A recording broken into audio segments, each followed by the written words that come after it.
அனைவருக்கும் என்னுடைய அன்பான விநாயக சதுர்த்தி வாழ்த்துக்கள்.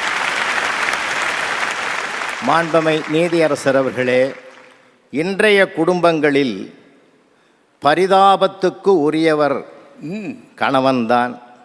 எங்கள் 3 பேரையும் பாருங்க ஐயா. சாதாரண ஒரு வேஷ்டி, சாதாரண ஒரு சட்டை, அங்கே மீனாட்சி ஆட்சி, எல்லாம் பட்டில் ஜொலிக்கிறாங்க. என் வேஷ்டி கூட 3 பட்டு புடவை எடுத்தால் ஒரு வேஷ்டி எனாம்னு கொடுத்தது. பொதுவாக இன்றைக்கி இருக்கிற பிள்ளைகள் கணவனாக பொறுப்புக்கு வந்த பிறகு யார் சார் பேசலாம்? இந்த படத்தை பாருங்கள். பின்னாடி நான் கேட்குறத கேட்டு இருந்தால் வீட்டில் இரு, இல்லைன்னா ஓடி போன்ற மாதிரி இருக்குது முதல் படம். 2வது படம் பாருங்கள். இந்த பிரிவியே எனக்கு போதுமா? ஒவ்வொருத்தன் நொந்து போயிருக்கான் சார்.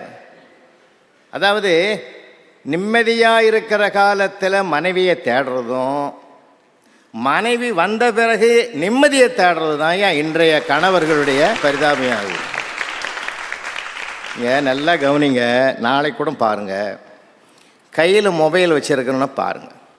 மொபைல் மட்டும் வைப்ரேட் ஆனால் அது மிஸ்டு கால். மொபைல் வச்சுங்கிறவனே வைப்ரேட் ஆனால் அது மிஸ்ஸஸ் கால். ஆக மொத்தத்தில் இன்றைய கணவன் சைலண்ட் மோடிலேயே தன் வாழ்க்கையை நடத்துகிறான்னா அதுதான் இன்றைக்கு பார்க்குற போது நமக்கு பரிதாபமாக இருக்குது. பரிதாபமாக இருக்குது. பேச்சே கிடையாது. பேச்சே இல்லை ஐயா. இப்போ சமீபத்தில் கூட ஒரு பையனை கேட்டேன், உங்கள் அப்பா என்னடா வேலை செய்கிறாருன்னு. எங்கள் அம்மா சொல்கிற வேலையெல்லாம் செய்கிறான்றான் சார் அவன். ஆனாலும் அந்த குடும்பத்தில் அத்தனை வேலைகளையும் பகிர்ந்து கொள்கிறவனுக்கு ஒரு அங்கீகாரம் கொடுக்குறாளா இன்றைய மனைவி? இல்லை சார். நிறைய விஷயங்களை சொல்லலாம் சார். சமீபத்தில் கூட ஒரு பையனை கேட்டேன், பறக்கந்தட்டை முதலில் வீசியது யாருன்னு. எங்கள் அம்மான்ட்டான் சார் ஒருத்தன். நான் கேட்குறேன், இன்றைக்கெல்லாம் பார்த்தோம்னா எங்கள் அம்மா முன்னாடி வந்து நிற்பாங்க, எங்கள் அப்பா பின்னாடி வருவார். ஆனால் இன்றைக்கெல்லாம் அப்படி இல்லை சார்.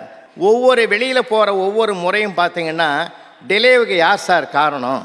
ஒவ்வொரு மனைவி தானே சார் காரணம். அவங்க மேக்கப் பண்ணி முடிகிறதுக்குள்ளே நமக்கு இருக்கிற அத்தனை சக்தியும் வீணாக போகுது சார். நீங்கள் அப்படி இருந்ததுனால தானே கட்டினீங்க. அதுதானே பரிதாபமே. அன்றைக்கி ஒன்றும் இல்லை, மாமனாருக்கு ஒருத்தன் ஃபோன் பண்ணான் சார். மாமா, ஒரு சின்ன பிரச்சனை, உங்கள் பொண்ணை கன்னத்தில் லேசாக ஒரு தட்டு தட்டிட்டேன். அது கிடக்கட்டும் மாப்பிள்ள, இப்போ நீ எந்த ஹாஸ்பிட்டலில் அட்மிட் ஆகிற அதை சொல்லு. இதை யாருக்கிட்ட சொல்லலான்னு வெளியில் போனால் யார்கிட்டையும் சொல்ல முடியாது. ஏன்னா அவன் நிலைமை அதான் சார். நான் என் வீட்டம்மாவும் ஒரு கல்யாணத்துக்கு போகிறேன் சார். கல்யாணத்துக்கு போன உடனே சொல்கிறாங்க, அங்கே சாப்பிட்ற வேலைலாம் வச்சுக்காதீங்க, ஏதாவது ஒரு காரணத்தை சொல்லி நீ வந்துரு, நானும் வந்துடுறேன்னா சார். அந்த கல்யாணத்தில் போயிட்டு நம்ம ரொம்ப வரவேற்பு கொடுத்தோம். உட்காந்து சாப்பிட்டு தான் போகணும்னா நான் சொன்னேன், இல்லைப்பா எனக்கு ராத்திரிலேருந்து ஜுரம், வயிறு வேறு சரியில்லை, அதனால் எனக்கு சாப்பாடு வேணாம், நான் அவனுக்கு வீட்டில் போய் சாப்பிட்டுக்கிறேன், கொஞ்சம் ரசஞ்சாதமாக வீட்டில் போய் சாப்பிட்டுக்கிறேன்னு. அப்போது எந்த வீட்டம்மா உள்ளே போயிட்டு அவங்க வீட்டு பெண்களோடலாம் அந்த மணிக்கணக்கில் பேசி சந்தோஷமாக அந்த குஷியில், இல்லைங்க அவங்க மனசு வருத்தப்படும், இங்கேயே சாப்பிட்டு போயிடலாங்கன்னாங்க. சரி, வேறு வழி இல்லைல்ல, நான் ஒத்துக்கினேன் சார். அங்கே உட்காந்து பார்த்தா வடை பாயசத்தோடு தடப்படலான சாப்பாடு அவள் சாப்பிட்றா சார். நான் சொல்லி வாய் விட்டதுனால ஒரே ஒரு ரசஞ்சாதத்தை கொண்டாந்து கொடுத்தான் சார் எனக்கு.